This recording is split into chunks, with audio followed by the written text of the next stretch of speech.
Paz, povo querido, tudo bem? Mais um CRI, por isso falei. Estou muito feliz de estar aqui com vocês de novo, né? Toda sexta-feira tem um vídeo novo, então fica aguardando, fica ansioso, porque é bênção. Deus sempre tem preparado algo especial para nós. Tenho recebido muitas, né? Graças a Deus, assim, feedbacks de pessoas que têm sido confrontadas, têm sido exortadas, têm sido consoladas, têm sido edificadas, têm sido fortalecidas, têm sido energizadas por aquilo que o Senhor tem falado através da minha vida nesses vídeos, porque não sou eu que faço, eu de mim mesma não tenho nada para trazer para ninguém, né? Então eu faço totalmente na dependência do Senhor, do que Ele me mostra, do que Ele faz em mim primeiro para fazer através de mim. Então é sempre algo tremendo da parte do Pai, porque me toca muito, por isso que eu repasso para vocês. E Ele tem sido tão misericordioso que ainda que Ele não precise fazer isso para mim, Ele tem mostrado pessoas que têm sido tocadas, né? E realmente edificadas por uma transformação, para colocar em prática aquilo que a gente tem ouvido e não simplesmente nos tornarmos, para pararmos de sermos só ouvintes da palavra, mas praticantes dela, né? Então eu estou muito feliz de saber que isso realmente tem feito a diferença na vida de pessoas, né? E não só na minha. Então hoje nós vamos continuar, né? Ali no Salmo 34. Hoje é o versículo 13, né? Então o Salmo 34, versículo 13 diz: guarda a tua língua do mal e os teus lábios de falar enganosamente. Com certeza nós sabemos que há na nossa língua, né, o poder de vida e de morte, né? Então guarda os teus lábios do mal, né, e de falar enganosamente. Realmente é uma preocupação que todos deveríamos ter, né? Todos, porque a gente sabe que se a gente não está falando algo que edifica, algo que vai transformar a vida da pessoa, algo que vai gerar uma reconciliação, um acolhimento, uma paz, né, ou algo saudável no ambiente que a gente está, a gente não deveria nem abrir a boca, né? Principalmente para os impulsivos, né? Eu já fui muito assim, lido muito, né, com a questão da minha fala, né? Lidei muitas vezes com a impulsividade, né? Então eu sei do que eu tô falando, que muitas vezes a gente é levado a tá sempre se justificando, né, para as pessoas que olham para nós com desprezo, olham para nós sempre questionando as nossas ações, sempre levando para um lado errado, e a gente tem essa tendência porque quando a gente decide ferir, a gente fere mesmo, né?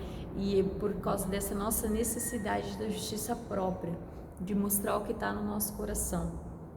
Mas o Senhor diz na sua palavra que nós devemos ser agentes da paz, da reconciliação, né, do amor fraternal. Então, ou seja, se o que nós vamos falar não é algo que vai gerar um ambiente saudável, nós não deveríamos falar.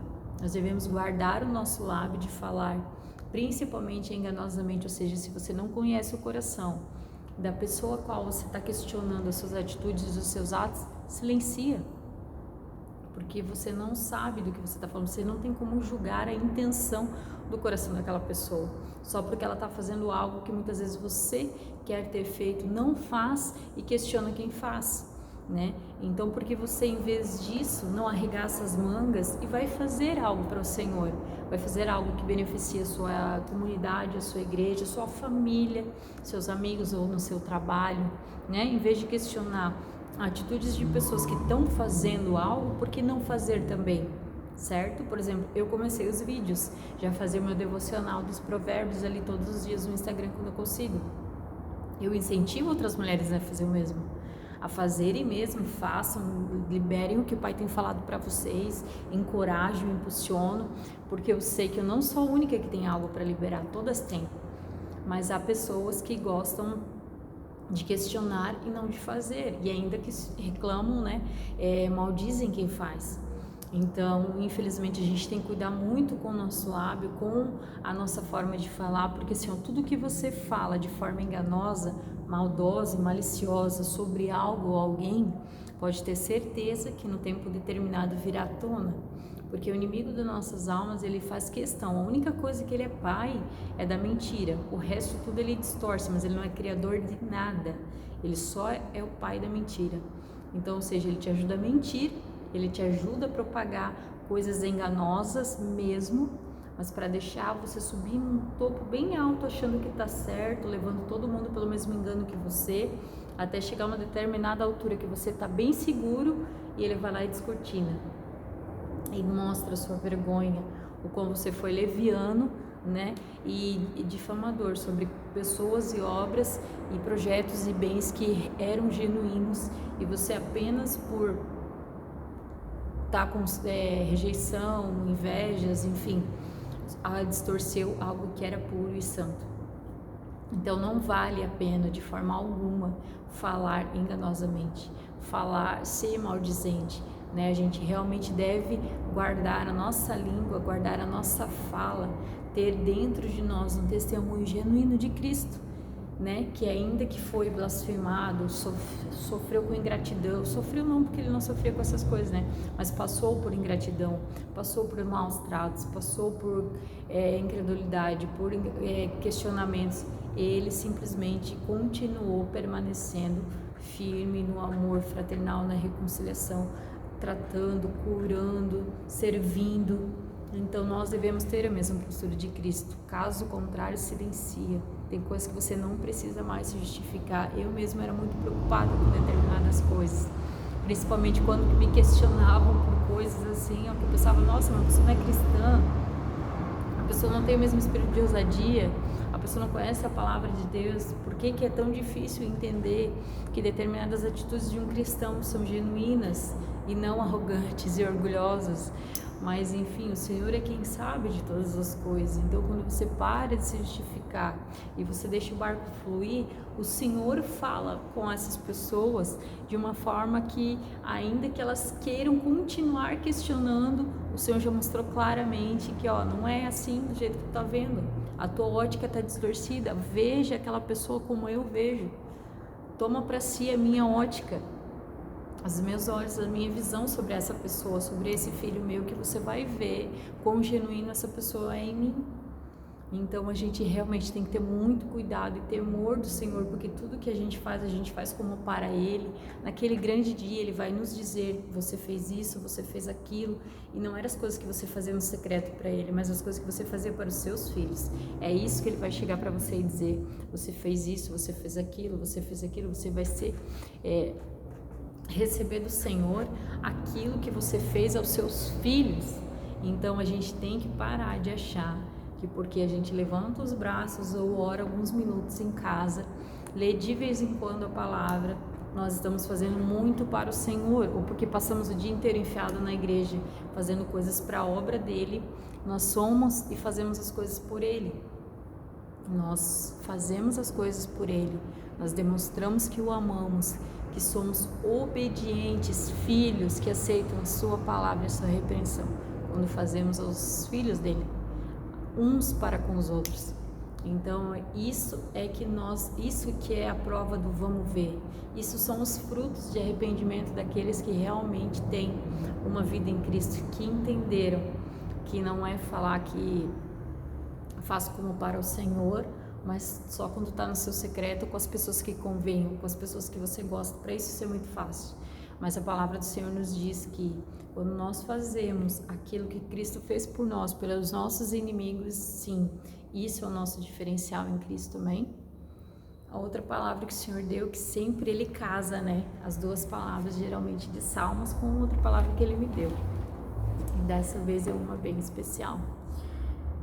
E fala sobre quando Eliseu, ele adivinhou os conselhos do rei da Síria. Para você que não conhece essa história, ela está em 2 Reis 16. E é uma história bem intensa, assim, é uma história bem bacana, assim, para você estar a par. Por quê? Porque o rei da Síria criou uma emboscada para Israel. E Eliseu, sabendo, porque ele é profeta, o Espírito do Senhor estava sobre ele, então ele falou para o rei de Israel, não vá por esse lugar, por essa cidade à parte.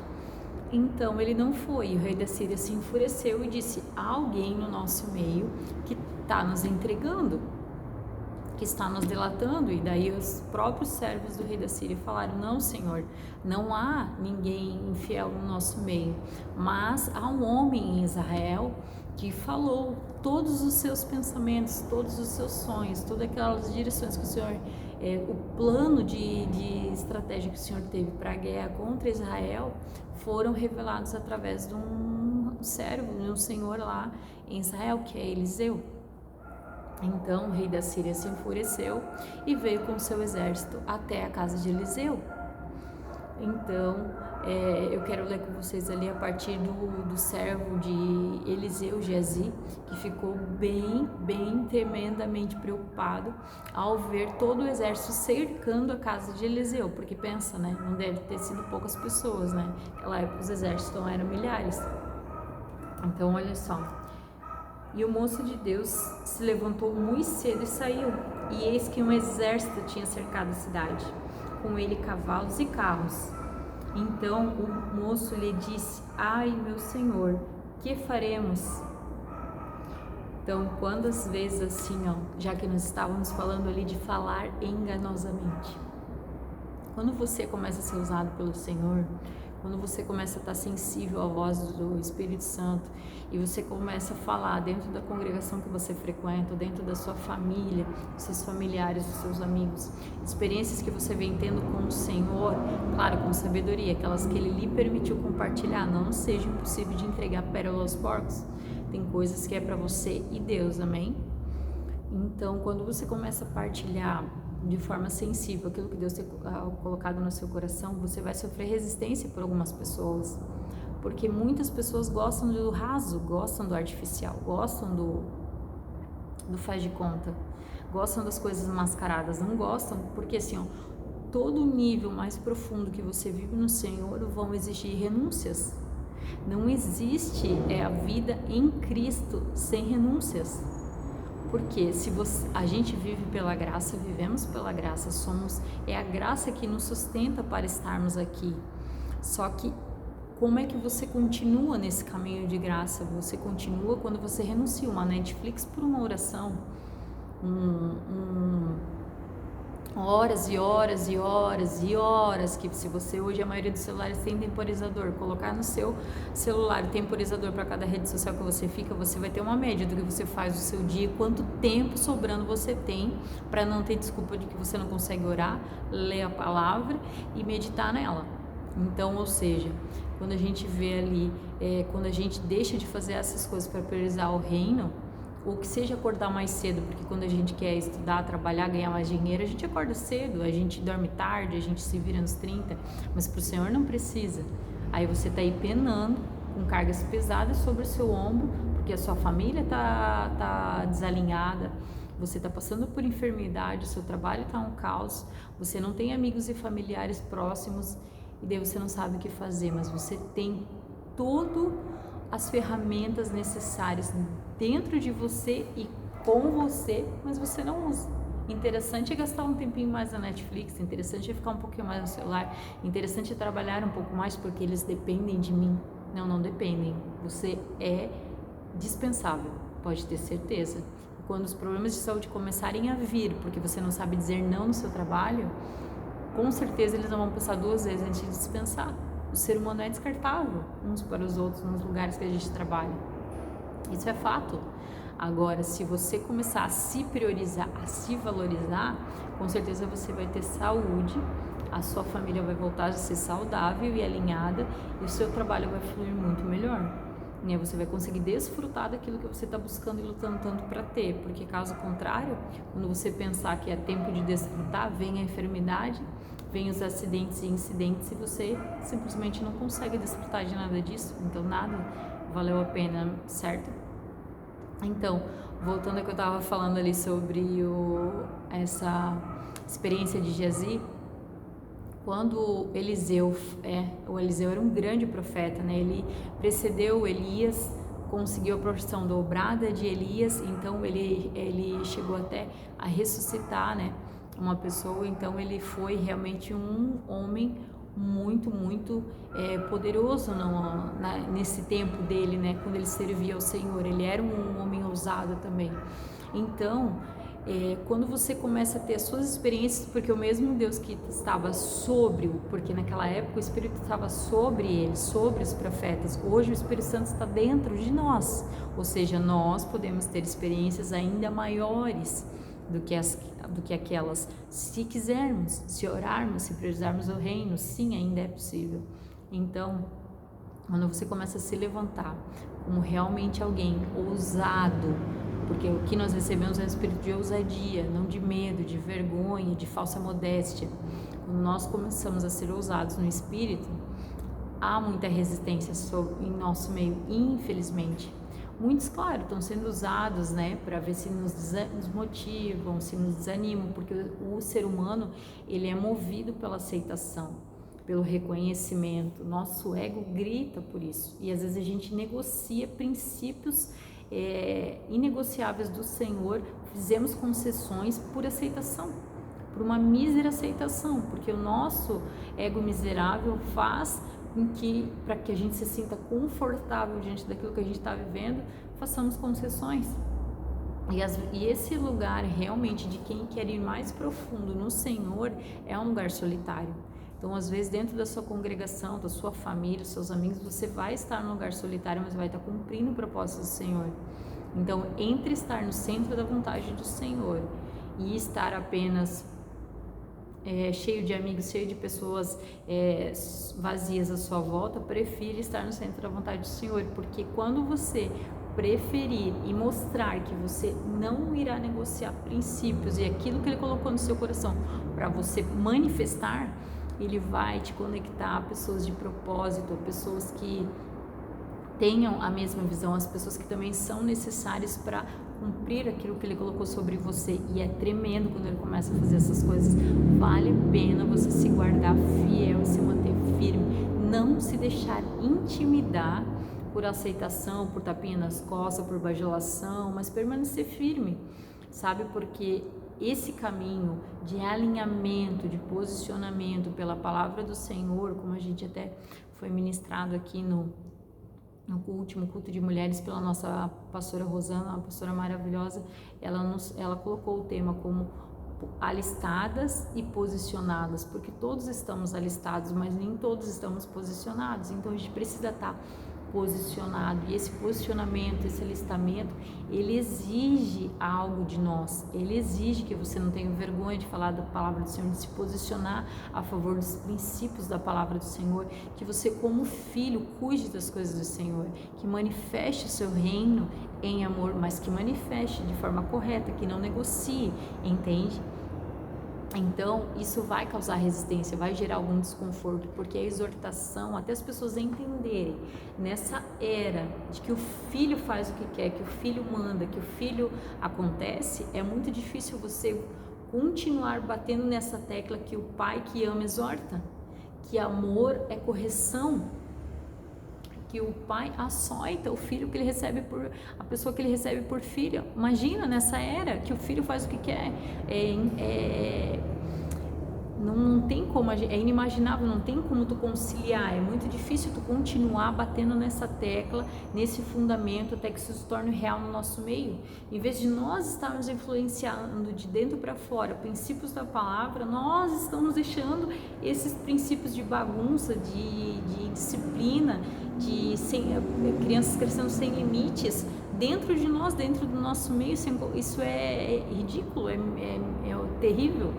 Então, quando a gente sofre essas resistências por estar tentando estabelecer princípios da palavra e a cultura do reino, você não pode se deixar abater, porque você vai se sentir como Geazi. Nossa, tem um exército todo aqui fora, o que a gente vai fazer agora? Meu Deus, sabe? Todo mundo está se levantando contra algo que todo mundo deveria conhecer e viver, que é a palavra de Deus. Se você é uma mulher do Senhor, você sabe o que fazer perante a palavra de Deus. Se teu esposo não é convertido, por exemplo, você convence ele sem palavras, não é cuspindo a palavra, não é falando do que o pastor prega aqui, não é comparando eles a outros, não é xingando, não é esculachando, não, é em silêncio, mostrando nas suas atitudes o que você carrega dentro do teu coração, servindo em amor. Então, é muito difícil a gente estabelecer esses princípios que deveriam ser comuns, mas quando a gente se porta especificamente pela palavra, as pessoas se espantam. Mas não importa, ainda que você sinta como Geazi, olhe a sua volta e se veja cercado de pessoas resistindo a algo que o Senhor colocou dentro do seu coração, espera só que tenha uma saída, não se desespere. Seguindo ali no versículo 16, Eliseu disse, né? Não temas, porque mais são os que estão conosco do que os que estão com eles. E orou Eliseu e disse: Senhor, peço-te que lhe abra os olhos para que ele veja. E o Senhor abriu os olhos do moço e viu, e eis que o monte estava cheio de cavalos e carros de fogo em redor de Eliseu. Então, ou seja, muito maior sempre será o que está em você do que o que está aí fora. Não importa a resistência que você esteja passando no meio das pessoas que você está passando. Entenda que o que eu estou especificando aqui não tem a ver com rebeldia, com filhos hoje que não sabem se submeter à autoridade dos pastores, a autoridade que o Senhor colocou sobre a tua vida, porque toda autoridade delegada, toda autoridade imposta foi o Senhor que colocou, não foi os homens. Então, ainda que você não confie naquelas pessoas, no Senhor você tem que confiar. Se você não gosta da liderança da sua igreja, comece a orar para que o Senhor lhe direcione para outros lugares. O que você não pode estar debaixo dessa liderança murmurando, porque isso traz estabilidade para você. Então, quando a gente acha que está tudo perdido, que a gente não vai suportar a pressão das pessoas à nossa volta em fazer com que nós também nos rendemos e vamos por raso, viver de qualquer jeito, viver de forma mascarada, um tanto na igreja, um tanto lá fora, a gente tem que ver que o Senhor nesse momento, assim como Eliseu fez com Geazi, eu clamo ao Senhor sempre: Senhor, abre os olhos dessas pessoas, desses remanescentes que estão no nosso meio, ainda lutando para estabelecer os teus princípios, e glórias a Deus por isso. Essas pessoas, Senhor, que estão firmes na Tua palavra, que estão buscando todo dia o mais profundo, o mais profundo, o mais profundo em Ti, sendo fiéis à palavra, se posicionando firmemente, tendo a sua vida regrada pela Sua palavra, como inclusive eu estava conversando esse final de semana com algumas irmãs aqui sobre a questão do cabelo, né? E daí teve uma irmã que comentou: eu mudo meu cabelo mesmo, nunca fui de perguntar. Eu também não era de perguntar, né? Eu também não me importava com essas questões, mas em 2017, como Deus falou comigo sobre o meu casamento, eu tive esse entendimento e realmente é o que está na palavra, né? Nosso corpo é para o nosso marido, o nosso marido é para nós. Então, ou seja, eu não posso fazer nada que desagrade o meu esposo. Por quê? Porque o meu corpo é para ele, ou seja, ele tem que lhe agradar também. Ele tem que estar de acordo com as mudanças que eu vou fazer. Por quê? Porque é ele que está comigo. Ele tem que se sentir bem com o que ele vê, tem que agradá-lo também. Ou seja, a gente tem que chegar no consenso. E isso, se a palavra diz isso, é isso que rege a minha vida. Não é um eu acho, é isso ali. É uma régua, é um manual, é uma norma para mim. É a forma que eu levo a minha vida. Porque ou é manual de vida ou não é. Ou é revistinha ou é gibi. Entende? Mas se a palavra é um manual de vida, eu tomo como regra para minha vida mesmo. Entende? Não é meio termo. Então, o meu esposo faz a mesma coisa. Quando ele pensa em cortar a barba, deixar a barba crescer, cortar o cabelo, ele sempre me pergunta, né? Então, porque ele tem esse mesmo entendimento, ele leva a vida dele regrada pela palavra de Deus, glórias a Deus, da mesma forma, porque era uma prioridade no homem de Deus para mim. Ou tu vive a palavra ou tu não vive, não cabe um meio termo em cima do muro para o Senhor, entende? Por isso que é importante nós conhecermos e meditarmos na palavra, para que a nossa visão esteja alinhada à visão do Senhor, aquilo que Ele tem para nós. E nós só perdemos quando a gente vive de qualquer jeito, ou ainda na independência de eu só faço o que eu quero. Por quê? Porque na verdade essas atitudes ainda são atitudes infantis. Eu também era assim, né? Porque só que quando tu vai se tornando maduro, tu vê assim um prazer que há na dependência. Então hoje eu tenho o maior prazer do mundo nessa dependência. Entenda que eu não estou criticando quem faz o que quer, no sentido de corto, não pergunto, amém. É porque essa pessoa específica, o marido dela é uma benção. Então tenho certeza que ele gosta de todos os jeitos, porque ela é linda. Mas tem situações específicas, é algo que eu levo para minha vida, entende? Então quando eu tô falando da minha vida, é a minha experiência, amém? Então, eu oro sempre para que o Senhor abra os olhos dessas pessoas que se posicionam, para que o Senhor mostre que vale a pena você ser posicionado. Na sua volta, ao seu redor, está o anjo do Senhor que acampa-se ao nosso redor, como diz Salmo 34 mesmo. Ou seja, sempre maior será o que está dentro de você, que é o Espírito Santo, porque não há nada maior nesse mundo. Ele nos torna a autoridade máxima sobre a terra. E os anjos o anjo do Senhor que acampa ao nosso redor, amém? Então você não precisa temer quando você se posiciona, as resistências que você vai encontrar. Se você está desanimado, esgotado, cansado de algumas situações que você tem vivido e enfrentado, e coisas que você tem ouvido, de difamações que você sabe que não estão no seu coração, mas são pessoas que querem a todo custo te desanimar, te diminuir e te intimidar, eu te digo hoje que o Senhor abra os teus olhos, que você entenda através dessa palavra, medita nela em casa com tempo e com cuidado, para que você seja renovado, você veja que é muito maior o que está sobre você do que o que está sobre elas. Você já vai entender o porquê que elas agem dessa forma e você vai ter a oportunidade de, em Deus, conduzi-las para o caminho correto que hoje você já vive, amém? Então, ali no versículo 18, e continua assim: e como desceram a ele, como esse exército, né, veio até Eliseu, Eliseu orou ao Senhor e disse: fere, peço-te, esta gente de cegueira, e feriu-a de cegueira, conforme a palavra de Eliseu. Entenda que essas pessoas que estão dessa forma conosco, elas não estão assim por algo pessoal.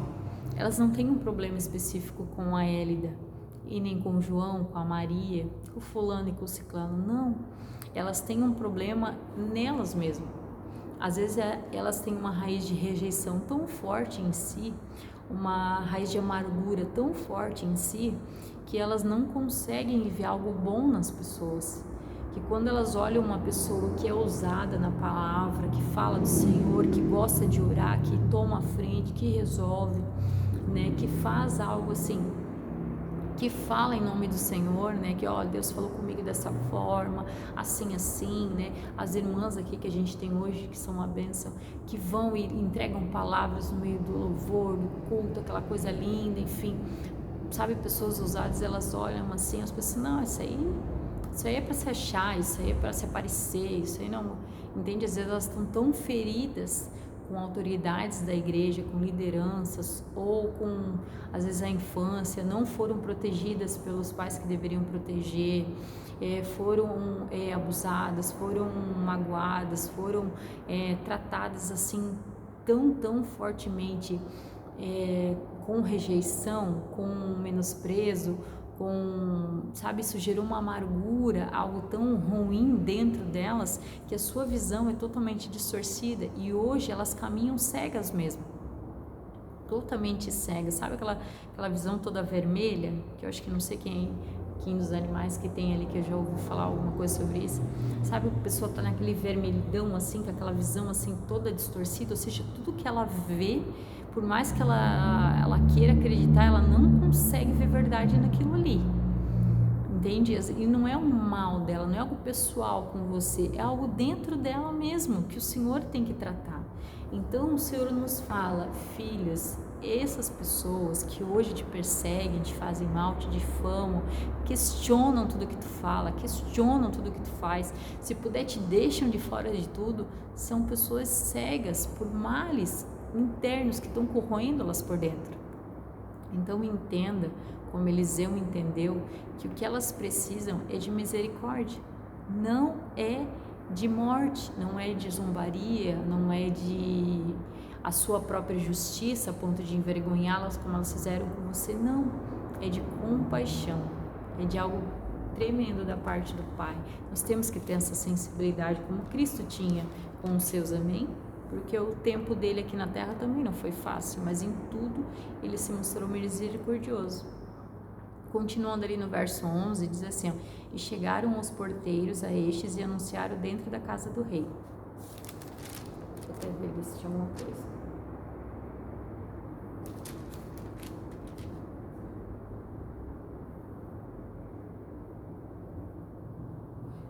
Deixa eu ver aqui que eu acho que eu saí da página que tava. Isso, saí sim. Tá aqui, ó. Eliseu pediu para ferir, né? Então ele disse, então Eliseu lhes disse, não é este o caminho, nem é esta cidade. Segue-me e guiar-vos-ei ao homem que buscais, e os guiou a Samaria. Ou seja, Eliseu orou ao Senhor para que eles ficassem cegos e falou a eles, aqui não é o lugar que vocês deveriam estar, aqui não está o homem que vocês estão buscando, deixa que eu vou levá-los lá. Ou seja, para a nossa realidade hoje, o que o Senhor ministrou no meu coração, que essas pessoas cegas de si mesmas, das suas feridas e dores, a qual elas não confessam, a qual elas estão sendo torturadas e corroídas até hoje, por isso que ainda perdem o seu precioso tempo difamando e falando enganosamente dos outros, em vez de desfrutar da graça e da glória e da misericórdia do Senhor, Ele nos diz que nós podemos, em vez de tratá-las da mesma forma, guiá-las ao que é correto, guiá-las ao que é eterno, guiá-las a descobrir, né, no seu interior o que elas realmente estão passando, tentar ouvi-las, tentar ter misericórdia de suas vidas, gastar tempo, investir tempo nelas, para que nós possamos saber o cerne, a raiz daquilo ali e começar a orar a respeito até que ela resolva se abrir, porque para curar uma ferida precisa abrir. Então tem pessoas que são muito fechadas, tem pessoas que não confiam em qualquer pessoa, ainda mais se ela te persegue, não é você que ela vai querer se abrir, né? Mas é preciso, é necessário. Então quando você tiver proximidade com essas pessoas, saber aquilo que ela precisa, comece a orar sobre, até que ela se abra para o Senhor e aceite a cura, né? Porque a cura vem, nós somos sarados quando confessamos uns aos outros. O Senhor traz o perdão, mas a cura, ela é dada quando nós falamos uns aos outros. Então tudo aquilo que a gente carrega em nós, que está corroendo, que ainda dói, nós precisamos falar uns com os outros, claro, com pessoas de confiança, amém? Então, ali no versículo 20 diz assim, e sucedeu o que? Chegando eles a Samaria, disse Eliseu, ó Senhor, abre estes olhos para que vejam. O Senhor lhes abriu os olhos para que visse, e eis que estavam no meio de Samaria. Então Eliseu os conduziu, aquelas pessoas que estavam perseguindo, que queriam tirar a sua vida, que estavam intimidando, né, para o rei de Samaria, né, para a cidade de Samaria, e lá pediu que o Senhor lhe abrisse os olhos. Ou seja, nós somos incumbidos de guiar essas pessoas que nos perseguem, de determinar, depois que soubermos a raiz desses males que assolam essas vidas, a ponto delas nos verem sempre dessa forma, nos perseguirem, tratarem todas as coisas genuínas do Senhor dessa forma, a orar para que o Senhor lhe abra os olhos, amém? E no versículo 21 diz, e quando o rei de Israel os viu, disse a Eliseu, feri-lo-eis, meu pai. Ou seja, o rei de Israel aqui representa o nosso ego, a nossa justiça própria, gritando dentro de nós quando nós estamos numa oportunidade dessa. Porque depois de nós gastarmos tempo ouvindo, investindo nessas vidas de quem nos persegue, nos tornarmos íntimos e tivermos a oportunidade dessas pessoas abrir o coração para nós, ou de nós reconhecermos aquilo que ela precisa, qual que é a raiz que opera dentro delas, para que o Senhor abra os olhos delas e elas venham receber a cura, é tentador, depois que a gente ganha a confiança dessas pessoas e que estamos próximos dela, querer fazer a justiça própria. Agora tu fez, tu me paga. É isso que o rei de Israel representa, o nosso ego, né? O nosso ego gritando pela nossa justiça, agora é meu momento. Mas não, a resposta de Eliseu é a resposta do Senhor para nós. Mas Eliseu disse, não os ferirás. Feririas tu os que tomastes prisioneiros para com a tua espada e com o teu arco? põe-lhes diante pão e água, para que comam e bebam e se vão para o seu senhor. E apresentou-lhes um grande banquete, comeram e beberam, e despediu e foram para o seu senhor, e não entraram mais as tropas de Ciro nas terras de Israel. Ou seja, o Senhor nos diz: alimente com pão e água, com oração e com a palavra, a vida daqueles que hoje te perseguem. É algo difícil, é algo desafiador, mas é o que o Senhor tem entregado para nós hoje, amém? É um pedido especial do Pai para com seus filhos. Não importa o que as pessoas tenham feito para você, há uma raiz ferindo, castigando, corroendo essas pessoas que ainda te tratam dessa forma. Há um propósito para elas serem assim, mas que você hoje tenha sensibilidade de tentar conhecer essa raiz, tentar conhecer o que está acontecendo, e quando você conseguir acessar esse lugar, você ore para que os olhos dessa pessoa sejam abertos e você passe a alimentá-la com oração e palavra, para que ela venha entrar nesse lugar de mais profundidade em Deus que você já vive, para que isso se propague e nós possamos ser verdadeiramente aquela noiva apaixonada a qual Cristo vem buscar. Amém? O que a gente carrega não é para sermos diferenciados dentro da igreja do nosso meio, mas é para propagarmos para que todos cheguem no mesmo lugar, é para sermos brasas vivas, chamas no meio. Chamas, elas vão se espalhando, elas vão incendiando os lugares, elas transformam os lugares.